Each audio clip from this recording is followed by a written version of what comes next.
స్వయంకృతాపరాధం వల్లే మాజీ మంత్రి అంబటి రాంబాబు గత ఎన్నికల్లో ఓటమి చెందారంట. పదే పదే పవన్ కళ్యాణ్ తిట్టడం వల్ల కూడా ఆయనపై భారీగా వ్యతిరేకత పెరిగింది. ఆయన చేసిన పొరపాట్ల వల్ల సగం ఓట్లు తగ్గిపోవడం ఒక ఎత్తు అయితే, సోదరుడిపై వచ్చిన ఆరోపణలు కూడా ఓటమికి కారణమయ్యాయంట. ఇంతకీ అంబటి రాంబాబు ఓటమికి కారణాలేంటి?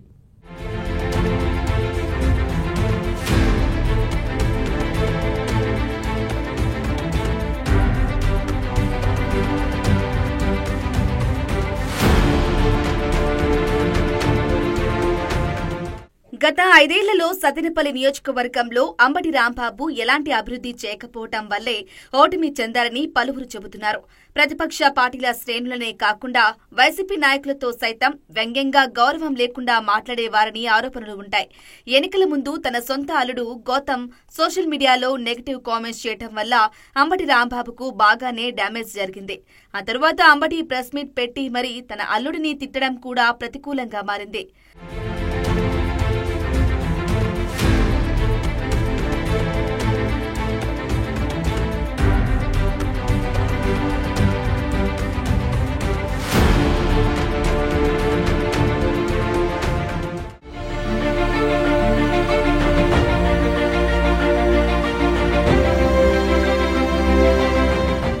రాజకీయ విమర్శలతో ఆగకుండా జనసేన అధినేత డిప్యూటీ సీఎం పవన్ కళ్యాణ్ పై వ్యక్తిగతంగా విమర్శలు చేయటంతో అటు నాయకుడు ఇటు బలిజ తెగల సామాజిక వర్గం వారు దూరమయ్యారు.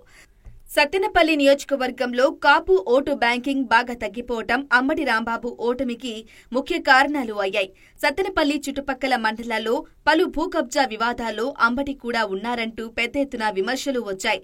మైనింగ్ సిండికేట్ దగ్గర నుండి లిక్కర్ మాఫియాలో దందాల వరకు అన్నిటిలో అంబటి రాంబాబు హస్తముందని వదంతులు వచ్చాయి.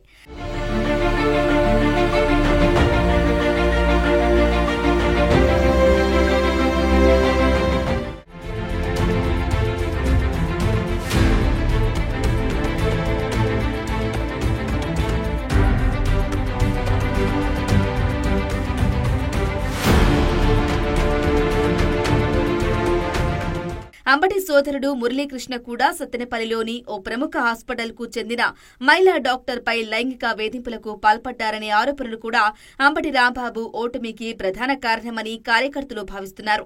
2019 ఎన్నికల్లో గెలిచిన అనంతరం సత్తెనపల్లి నియోజకవర్గానికి గాని పార్టీ ప్రాంతీయ కార్యాలయానికి సత్తెనపల్లి ప్రజానికానికి అందుబాటులో లేకపోవడం కూడా 2024 ఎన్నికల్లో అంబటి రాంబాబు ఓడిపోవడానికి ప్రధాన కారణమని విశ్లేషకులు అభిప్రాయం వ్యక్తం చేస్తున్నారు.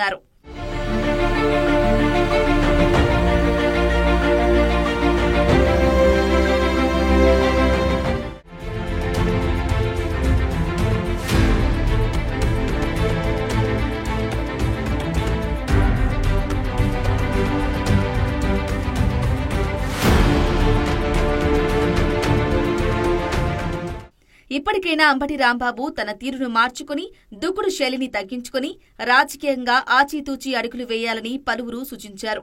లేదంటే అంబటి రాజకీయ భవిష్యత్తుకు శుభం కార్డు పడుతోందనే గుసగుసలు వినపడుతున్నాయి.